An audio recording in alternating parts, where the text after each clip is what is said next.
जितिया का कथा। एक बार एक राजा और मंत्री दोनों ने दो बहनों से शादी की है। मैंने राजा की पत्नी और मंत्री की पत्नी दोनों आपस में बहनें थी। दोनों का जीवन अच्छा चल रहा था, लेकिन मंत्री के घर में बच्चे हर साल होते थे और वैसे करते करते उसके 7 बेटा हो गया था और राजा के घर में कोई संतान नहीं।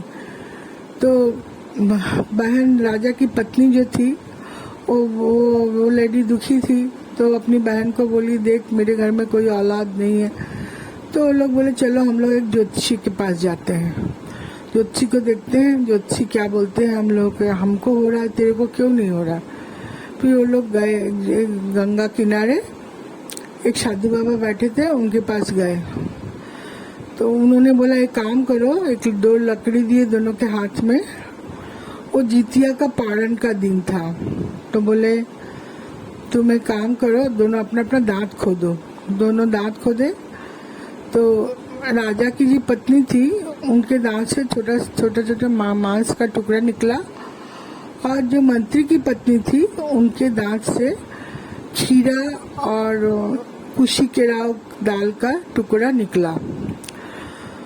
तो वो जो साधु बाबा थे यानी ज्योतिषी थे, उन्होंने कहा दरअसल हुआ क्या है, पिछले जन्म में तुम लोग दोनों दोस्त थे।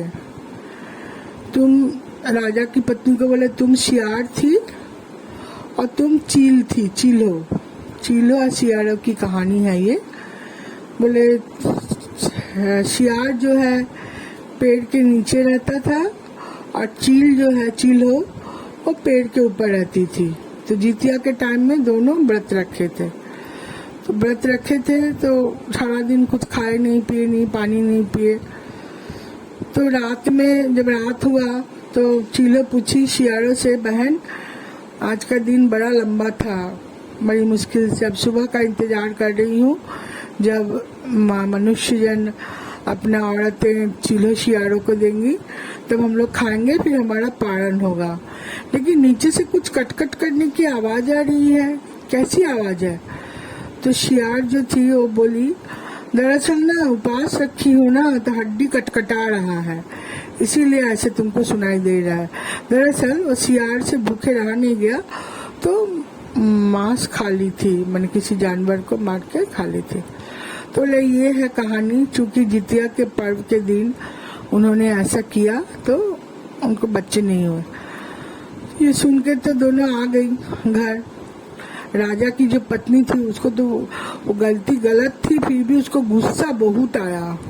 वो बोली अच्छा ये ऐसा करके इसके घर में बच्चे, मेरे घर में बच्चे नहीं। बोले देखो मैं इस बार क्या करती हूँ, भगवान के काम पे भी मैं अपना नक्शा चला दूंगी। तो जितिया के दिन अपनी बहन को बोली तुम तो आज व्रत रखी हो, खाना मत बनाओ, तुम अपने 7 बेटों को मेरे यहाँ खाना खाने भेज दो। तो मंत्री की पत्नी बोली ठीक है मैं भेज देती हूँ। तो उसने अपने 7 बेटे को बोली जाओ मौसी के यहाँ, आज तुम लोग का खाना है दोपहर में। तो लोग मौसी के यहाँ यानी राजा के यहाँ गए, 7 घोड़ा से उतरे।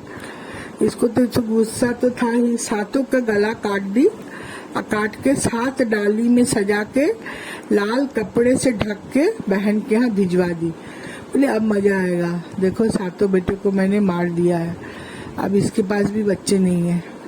लेकिन 7 जो झूरी आया इनके घर मंत्री के यहाँ, तो जब लोग बोले, खवासनी बोलते हैं मिथिला में, नौकरानी खवासनी जब बोली कि ये देखिए आपके बहन के यहाँ से सनेस आया है 7 टोकरी लाल कपड़े से ढका हुआ।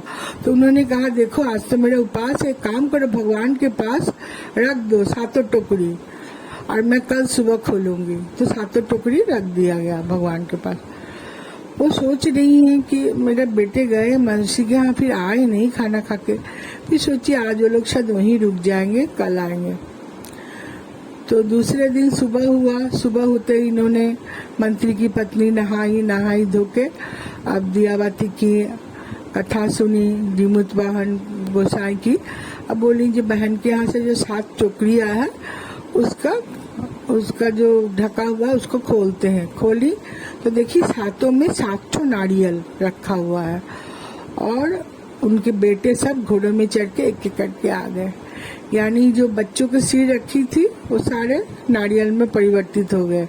चूंकि वो जीमूत वाहन गोसाई की उपास रखी थी तो उनके बच्चे सब जिंदा हो गए।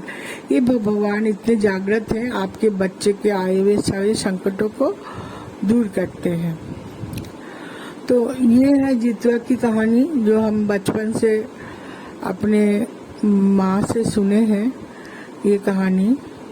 और बाद में पहले तो ये कहानी मेरी माँ बताई थी, फिर अब मैं अपनी बहू को बताऊंगी, ऐसे करके मुझे नहीं चल रहा है। लेकिन आजकल यूट्यूब में बहुत सारी कहानियां आ गए, लंबे लंबे जीमूत वाहन का जन्म कैसे हुआ था। इतना आप लोग सुनना चाहे तो सुने, आजकल किसी के पास उतना समय नहीं है, इसीलिए मैं ये छोटा सा कहानी बता रही हूँ। जय हिंद।